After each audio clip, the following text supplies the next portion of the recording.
പിണറായി സഖാവിന്റെ വിവരമില്ലാത്ത ഭ്രാന്തൻ ഭരണം കാരണം വിചാരിച്ചേക്കാളും വൻപിച്ച ഭൂരിപക്ഷത്തിൽ കോൺഗ്രസിന് ജയിക്കാൻ സാധിച്ചു. അത് അഭിമാനകരമായ കാര്യം തന്നെയാണ്. പിണറായി പഠിക്കണം. ഇനി ഇതുപോലെ തലക്കനം കാണിക്കാൻ ഏതെങ്കിലും നേതാക്കന്മാർക്ക് ആഗ്രഹം ഉണ്ടെങ്കിൽ അവരെല്ലാം മനസ്സിലാക്കണം, തലക്കനം എന്ന് നിലനിൽക്കില്ല, അത് അപകടമാണെന്ന്. കടക്ക് പുറക്കെന്ന് മാത്രമല്ലല്ലോ, അയാൾ എന്തുവാ 10 വർഷം അവിടെ കയറി ഇരുന്ന് എല്ലാ സൗഭാഗ്യം അനുഭവിച്ചിട്ട് അവിടെ സാധാരണ ജനങ്ങളെ കാണാൻ അനുവദിക്കൂല. പോലീസുകാരായിട്ട് വെച്ചേക്കണത് സഹാക്കന്മാരെ മക്കളെ അല്ലെങ്കിൽ ഭാര്യയെ. പോലീസുകാര് സഹാക്കന്മാര്, ഈ സഹാക്കന്മാരെല്ലാം കൂടെ സാധാരണക്കാരെ അവിടെ കയറാനും അനുവദിക്കത്തില്ലായിരുന്നു. ഞാൻ സോഷ്യൽ വർക്കർ എന്നുള്ള നിലയ്ക്ക് ആര് ഭരിച്ചാലും ഞാൻ എന്തെങ്കിലും പൊതുജനങ്ങളെ കാര്യത്തിന് പോവും. ഒന്നുമില്ലെങ്കിൽ വിജിലൻസ് കോടതിയിലത്തേക്കൊക്കെ ഒരു 17A സെക്ഷൻ 19 ഒക്കെ വാങ്ങേണ്ടി വരും, അതിന് പോകും. പക്ഷെ ഈ പിണറായി ഇരുന്ന ശേഷം ഒരു ഭ്രാന്ത ഭരണമായിരുന്നു. ഒരിക്കലും കാണാൻ അനുവദിക്കുന്നില്ല. അയാളെ കാണണമെങ്കിൽ നമ്മൾ ആരെ കാണണം അറിയില്ല. എങ്ങനെയെങ്കിലും 10 കൊല്ലം ഞങ്ങളതൊക്കെ മരവിച്ചു പോയി. അല്ലെങ്കിൽ കമ്മ്യൂണിസ്റ്റുകാരോ ഒരു അന്തസ്സുള്ള ഒരു മനുഷ്യ ഇരുന്നെങ്കിൽ ഞങ്ങളൊക്കെ സോഷ്യൽ വർക്കർ എന്ന എന്തെങ്കിലും ഒരു ചെറിയ കാര്യം, ഞങ്ങൾക്ക് സാമ്പത്തിക നേട്ടത്തിനല്ല, സമൂഹത്തിൽ നല്ല കാര്യം ചെയ്യുമ്പോൾ നമുക്ക് സെക്രട്ടേറിയറ്റ് കയറേണ്ടി വരും, കയറി വല്ല പേപ്പറൊക്കെ ശരിയാക്കേണ്ടി വരും. തിരിഞ്ഞു പോലും നോക്കാത്തതല്ല, അയാൾ നല്ല കാര്യത്തിന് തിരിഞ്ഞു നോക്കണില്ലല്ലോ. എന്തോ ഒരു സുഖം അനുഭവിക്കരുന്ന്. എങ്ങനെ പിണറായി സഹാവ് ക്ലിപ്പ് ഹൗസിൽ നിന്ന് ഇറങ്ങിപ്പോവും? അത് കഴിഞ്ഞാൽ എത്രയും പെട്ടെന്ന് അങ്ങേക്ക് മാനസികമായിട്ട് എന്തെങ്കിലും സംഭവിക്കുമെന്ന് എനിക്ക് പേടിയുണ്ട്.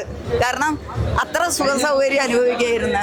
ഇനി സ്വന്തം വീട്ടിൽ ഇതുപോലെ മതിൽ ഉയർത്തി കെട്ടാനും 45 ലക്ഷം രൂപ മുടക്കി എരുത്തിൽ നന്നാക്കാനൊന്നും പറ്റൂലല്ലോ. അങ്ങനെ ഒരുപാട് പ്രതീക്ഷയുണ്ട്. എന്താ ഇത്രയും നാളത്തെ 10 വർഷത്തെ ഭരണത്തിന്റെ ഒരു ജനങ്ങളുടെ അഭിപ്രായമാണ് ഈ ഇലക്ഷനിലൂടെ പ്രതിഫലിക്കുന്നത്. തീർച്ചയായും നല്ല പ്രതീക്ഷയുടെ, നല്ല വികസനങ്ങളും നല്ല വിഷനറി ആയിട്ടുള്ള ഒരു നേതാവാണ് VD സതീശൻ എന്ന് വിശ്വസിക്കുന്നു. അപ്പോൾ അതൊരു പ്രതീക്ഷയിൽ ആ ഹോപ്പിൽ ഇങ്ങനെ പോവാണ്. 100 കുറച്ച് കടന്ന പ്രതീക്ഷയായിരുന്നു. ഒരു 90-ന് മേലെ പ്രതീക്ഷിച്ചിരുന്നു. എന്തുണ്ട് നിങ്ങളുടെ മനസ്സിൽ, നിങ്ങളുടെ പ്രായത്തിലുള്ള ആൾക്കാർ ഞാൻ ചോദിക്കും, ആര് മുഖ്യമന്ത്രിയാണെന്ന് ആഗ്രഹിക്കുന്നത്? VD സതീശൻ. എന്താണ് കാരണം? അദ്ദേഹത്തിന്റെ ഇന്റർവ്യൂകളും അദ്ദേഹത്തിന്റെ പ്രവർത്തനങ്ങളും ഈ പാർട്ടീനെ ചിട്ടപ്പെടുത്തി ആ ഒരു രീതിയിലേക്ക് കൊണ്ടുവന്ന അദ്ദേഹത്തിന്റെ രീതി വളരെ പ്രശംസനീയമാണ്. ഞങ്ങൾ ആൾക്കാരുടെ വികാരങ്ങൾ മനസ്സിലാക്കുന്നുണ്ട്. അതിപ്പോ നമ്മുടെ ഇലക്ഷൻ മാനിഫെസ്റ്റോയിൽ തന്നെ കുറെ കാര്യങ്ങൾ അതിനെ പറ്റി ഉണ്ടല്ലോ. അപ്പൊ അതൊക്കെ തന്നെ തീർച്ചയായിട്ടും വളരെ ശുഭാപ്തി വിശ്വാസമായിരുന്നു കിട്ടുമെന്ന്. കാരണം ജനങ്ങൾ അത്രയേറെ വെറുത്തുപോയി പിണറായി ഭരണം. അത് തന്നെയാണ് ഈ വിജയത്തിന്റെ പിന്നിൽ. ശബരിമല വിഷയമൊക്കെ ഇതിനകത്ത് പ്രതിഫലിച്ചു ഉണ്ട് തീർച്ചയായിട്ടും. പൊതുവായിട്ടും പിണറായി ഭരണം വളരെ പൊതുസമൂഹത്തിന് വളരെ ബുദ്ധിമുട്ടായിരുന്നു. അതിന്റെ പ്രതിഫലനമാണ് ഈ വിജയം എന്ന് തന്നെയാണ് വിശ്വാസം. കിട്ടും, ഉറപ്പായിട്ടും കിട്ടുമായിരുന്നു. ശുഭാപ്തി വിശ്വാസമായിരുന്നു. അതെ, പക്ഷെ അത്രയ്ക്കൊന്നും ഒരു ഭരണമാറ്റം ജനങ്ങൾ ആഗ്രഹിച്ചു. അതൊക്കെ എന്തായാലും ഉണ്ടായി. അതെ. രാഷ്ട്രീയമില്ലാത്തൊരു ഭരണം ഉണ്ടാകട്ടെ. നമ്മൾ പ്രതീക്ഷിച്ചേക്കാളും ഒരു വലിയ വിജയം പ്രതീക്ഷിച്ചിരുന്നു. വലിയ വിജയം. എന്താണ് ഇങ്ങനെ ഇത്രയും ഒരു തരം കൊണ്ടാകുന്നത്? ഒരുപാട് മാറ്റം വരണം. കാരണം പിണറായി നിന്ന് ഓരോ പാവപ്പെട്ട പിള്ളേർ അത്രയും മരിച്ചുകൊണ്ടിരിക്കണം, കൊല്ലപ്പെട്ടുകൊണ്ടിരിക്കുന്നു. പാവങ്ങൾക്കുള്ള സഹായങ്ങൾ ചെയ്യുന്നില്ല. അങ്ങനെയുള്ള നമ്മളെ പ്രതിപക്ഷ നേതാവ് വന്നു കഴിഞ്ഞാലോ നമ്മളെ മുരളി സാറുമൊക്കെ വന്നു കഴിഞ്ഞാൽ നമുക്ക് പ്രയോജനമുണ്ട്. ശരിക്കും പറഞ്ഞ നിലപാടുകളുടെ രാജകുമാരനാണ് VD സതീശൻ. അതെ അല്ലേ? അതെ. അദ്ദേഹം കൊടുത്ത പല നിലപാടുകളും ഈ 5 വർഷം ശരിയാണെന്ന് തെളിയിച്ചു. ഇതിൽ പിടിച്ചു കയറി പോകും സാറ്. 100 സീറ്റ് കിട്ടിയാലേ വനവാസത്തിന് പോവും സാറ്. പറഞ്ഞിട്ടുണ്ടെങ്കിൽ പോവും. 102 സീറ്റിലാണ് നിൽക്കുന്നത്. പോവും സാർ, പോവും. തീർച്ചയായിട്ടും പോവും. ഞങ്ങൾക്ക് ഇപ്പൊ ഭയങ്കര സന്തോഷമല്ലേ. ജനങ്ങൾക്ക് ഇപ്പൊ സുഖമായിട്ട് കിടന്ന് ഉറങ്ങാമല്ലോ. ഇയാളെ പേടിക്കേണ്ട ആവശ്യമില്ലല്ലോ. മനസ്സിലായില്ലേ? ആര് മുഖ്യമന്ത്രിയാകുന്ന അങ്ങനെയൊന്നുമില്ല. ഇതിൽ വന്നാലും അത് പറയാൻ പറ്റത്തില്ല. നല്ലൊരു വിജയം തന്ന ഒരു തെരഞ്ഞെടുപ്പ് തന്നെയാണ്. വിജയം വിജയം തീർച്ചയായിട്ടും ഞങ്ങൾ പ്രതീക്ഷിക്കും. പക്ഷേ ഇത്രയും നല്ല ഒരു വിജയം, വളരെ വളരെ ആർഭാടപൂർവമായ ഒരു വിജയം ഇത്രയും പ്രതീക്ഷിച്ചില്ല. ഭരണവിരുദ്ധത തീർച്ചയായിട്ടും തോന്നുമല്ലോ. 10 വർഷം അനുഭവിച്ച ആ ഒരു കാഠിന്യത്തിൽ നിന്നും നമുക്ക് ഒരു റിലീസ് കിട്ടണമെന്ന് തീർച്ചയായും ആഗ്രഹിച്ചിരുന്നു. ഭരണവിരുദ്ധ തീർച്ചയായിട്ടും ഉണ്ടായിരുന്നു. അതുകൊണ്ട് തന്നെ ഞങ്ങൾ ഈ തെരഞ്ഞെടുപ്പിനെ ആ രീതിയിൽ നോക്കിക്കാണുന്നു.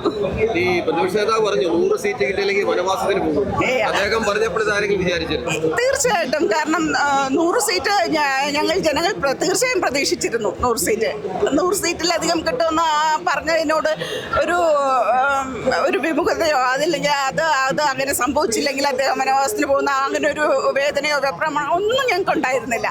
ആ ഒരു വാക്കുകളെ ഞങ്ങൾ അതുപോലെ തന്നെ എടുത്തു. തീർച്ചയായിട്ടും ഞങ്ങൾ പ്രതീക്ഷിച്ച ആ ഒരു വിജയം ഞങ്ങൾക്ക് കിട്ടി. സാറിന്റെ എല്ലാ വാക്കുകളും അർത്ഥവത്താകുന്ന രീതിയിൽ, സാറിന്റെ പ്രവർത്തനങ്ങളും എല്ലാം വളരെ അർത്ഥവത്താകുന്ന രീതിയിൽ തന്നെയാണ്. ശബരിമല തീർച്ചയായും, പ്രത്യേകിച്ച് ഞങ്ങൾ സ്ത്രീകൾ ഒരിക്കലും സഹിക്കാത്ത ഒരു ഇതായിരുന്നു ശബരിമലയിലെ സ്ത്രീ പ്രവേശനവും. അതുപോലെ തന്നെ ഈ സ്വർണത്തിന്റെ ഇതാണെങ്കിലും കള്ളക്കടത്തിലെ ആണെങ്കിലും എന്ത് തന്നെയായിരുന്നാലും നമുക്ക് സ്ത്രീകൾ ഒട്ടും സഹിക്കാത്ത, ഭക്തര് ഒരിക്കലും സഹിക്കാത്ത, നമ്മളുടെ ദേശത്തിന്റെ ഭഗവാനെ തന്നെ ഞങ്ങളെ വേദനിപ്പിക്കുന്ന രീതിയിലുണ്ടായ അത്തരം കാര്യങ്ങൾ ഒരിക്കലും നമുക്ക് സമ്മതിച്ചു കൊടുക്കാൻ പറ്റാത്ത കാര്യം തന്നെയാണ് തീർച്ചയായും. അപ്പം അതിനൊക്കെ ഒരു ആശ്വാസം എന്നുള്ള രീതിയിൽ നമ്മുടെ ഈ പുതിയ സർക്കാർ, പ്രത്യേകിച്ച് സതീശൻ സാറ്, ഞങ്ങൾ ഒരുപാട് ആരാധിക്കുന്ന അദ്ദേഹം തീർച്ചയായും നമ്മളെ ഇനി മുന്നോട്ടുള്ള പാതയിൽ നന്നായി നയിക്കും.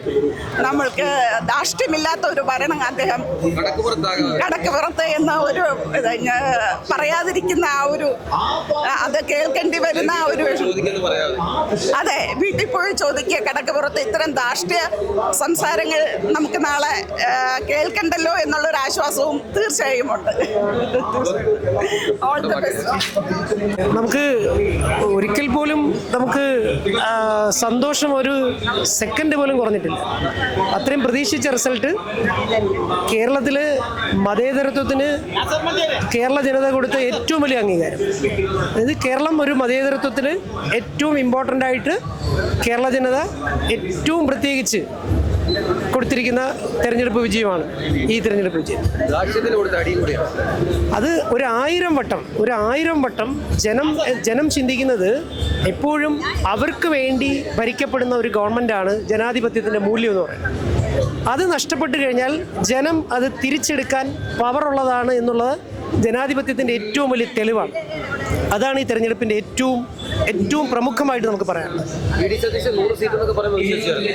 100% വിശ്വസിക്കാൻ പറ്റും. കാരണം നമ്മൾ ഇതുവരെ കണ്ടിട്ടുള്ള കേരള രാഷ്ട്രീയത്തിൽ ഇതുവരെ കണ്ടിട്ടുള്ള തെരഞ്ഞെടുപ്പ് വിദഗ്ധന്മാരിൽ കഴിഞ്ഞ ഒരു കാലഘട്ടം നമ്മുടെയൊക്കെ ഓർമ്മയിൽ 100% നമുക്കറിയാവുന്ന ലീഡേഴ്സിനെ എടുത്തു വെച്ച് നോക്കിയാൽ തെരഞ്ഞെടുപ്പിൽ വൈദഗ്ധ്യം തെളിയിച്ച ഒരു ഇലക്ഷൻ എഞ്ചിനീയറിംഗ് അറിയാവുന്ന ഒരു ലീഡർ എന്ന് നമുക്ക് വിളിക്കാവുന്ന ഒരു നേതാവ്, ശക്തമായി രാഷ്ട്രീയ പ്രവർത്തനം അതിൻ്റെ പാരമ്പര്യയിൽ കൊണ്ടെത്തിക്കാൻ പറ്റുന്ന തെരഞ്ഞെടുപ്പ് വിദഗ്ധൻ, ഒരു സംശയവും വേണ്ട. ഇതൊരു പുതുയുഗം തന്നെയാണ്. കാരണം അതിൻ്റെ ഏറ്റവും വലിയ തെളിവാണ് ഇത്രയും വ്യക്തമായ ഭൂരിപക്ഷം. ജനാധിപത്യത്തിൻ്റെ അടിസ്ഥാനം എന്ന് പറയുന്നത് തന്നെ അതിനകത്ത് നമുക്ക് യോജിക്കാനുള്ള അല്ലെങ്കിൽ വിയോജിക്കാനുള്ള ഒരു പ്രത്യേക ഒരു അവകാശമാണ് ജനാധിപത്യത്തിൻ്റെ സൗന്ദര്യം. അത് ജനം അതിനെ തിരിച്ചറിഞ്ഞ് ആ വിയോജിപ്പ് ഇടതുപക്ഷ സർക്കാരിനെതിരെ പ്രകടിപ്പിച്ചിട്ടുള്ളതിൻ്റെ ഏറ്റവും പ്രമുഖമായിട്ടുള്ള തെരഞ്ഞെടുപ്പ് വിജയം. അതാണ് ഇതിനകത്ത് നമുക്ക് എടുത്തു പറയേണ്ടത്. നമുക്ക് ഒരിക്കൽ പോലും നമുക്ക് സന്തോഷം ഒരു സെക്കൻഡ് പോലും കുറഞ്ഞിട്ടില്ല. അത്രയും പ്രതീക്ഷിച്ച റിസൾട്ട്. കേരളത്തിൽ മതേതരത്വത്തിന് കേരള ജനത കൊടുത്ത ഏറ്റവും വലിയ അംഗീകാരം. അതായത് കേരളം ഒരു മതേതരത്വത്തിൽ ഏറ്റവും ഇമ്പോർട്ടൻ്റ് ആയിട്ട് കേരള ജനത ഏറ്റവും പ്രത്യേകിച്ച് കൊടുത്തിരിക്കുന്ന തെരഞ്ഞെടുപ്പ് വിജയമാണ് ഈ തെരഞ്ഞെടുപ്പ് വിജയം. അത് 1000 വട്ടം ജനം ചിന്തിക്കുന്നത് എപ്പോഴും അവർക്ക് വേണ്ടി ഭരിക്കപ്പെടുന്ന ഒരു ഗവൺമെൻറ്റാണ് ജനാധിപത്യത്തിൻ്റെ മൂല്യം എന്ന് പറയുന്നത്. അത് നഷ്ടപ്പെട്ടു കഴിഞ്ഞാൽ ജനം അത് തിരിച്ചെടുക്കാൻ പവറുള്ളതാണ് എന്നുള്ളത് ജനാധിപത്യത്തിൻ്റെ ഏറ്റവും വലിയ തെളിവാണ്. അതാണ് ഈ തെരഞ്ഞെടുപ്പിൻ്റെ ഏറ്റവും പ്രമുഖമായിട്ട് നമുക്ക് പറയാനുള്ളത്. വി ഡി സതീശൻ 100 സീറ്റ് എന്നൊക്കെ പറയുമ്പോൾ വിശ്വസിച്ചായിരുന്നു. 100% വിശ്വസിക്കാൻ പറ്റും. കാരണം നമ്മൾ ഇതുവരെ കണ്ടിട്ടുള്ള കേരള രാഷ്ട്രീയത്തിൽ ഇതുവരെ കണ്ടിട്ടുള്ള തെരഞ്ഞെടുപ്പ് വിദഗ്ധന്മാരിൽ കഴിഞ്ഞ ഒരു കാലഘട്ടം നമ്മുടെയൊക്കെ ഓർമ്മയിൽ 100% നമുക്കറിയാവുന്ന ലീഡേഴ്സിനെ എടുത്തു വെച്ച് നോക്കിയാൽ തെരഞ്ഞെടുപ്പിൽ വൈദഗ്ധ്യം തെളിയിച്ച ഒരു ഇലക്ഷൻ എഞ്ചിനീയറിംഗ് അറിയാവുന്ന ഒരു ലീഡർ എന്ന് നമുക്ക് വിളിക്കാവുന്ന ഒരു നേതാവ്. ശക്തമായി രാഷ്ട്രീയ പ്രവർത്തനം അതിൻ്റെ പാരമ്പര്യയിൽ കൊണ്ടെത്തിക്കാൻ പറ്റുന്ന തെരഞ്ഞെടുപ്പ് വിദഗ്ധൻ, ഒരു സംശയവും വേണ്ട. ഒരു പുതിയ കേരളത്തിന് ഇതൊരു പുതുയുഗം തന്നെയാണ്. കാരണം അതിൻ്റെ ഏറ്റവും വലിയ തെളിവാണ് ഇത്രയും വ്യക്തമായ ഭൂരിപക്ഷം. ജനാധിപത്യത്തിൻ്റെ അടിസ്ഥാനം എന്ന് പറയുന്നത് തന്നെ അതിനകത്ത് നമുക്ക് യോജിക്കാനുള്ള അല്ലെങ്കിൽ വിയോജിക്കാനുള്ള ഒരു പ്രത്യേക ഒരു അവകാശമാണ് ജനാധിപത്യത്തിൻ്റെ സൗന്ദര്യം. അത് ജനം അതിനെ തിരിച്ചറിഞ്ഞ് ആ വിയോജിപ്പ് ഇടതുപക്ഷ സർക്കാരിനെതിരെ പ്രകടിപ്പിച്ചിട്ടുള്ളതിൻ്റെ ഏറ്റവും പ്രമുഖമായിട്ടുള്ള തെരഞ്ഞെടുപ്പ് വിജയം. അതാണ് ഇതിനകത്ത് നമുക്ക് എടുത്തു പറയേണ്ടത്.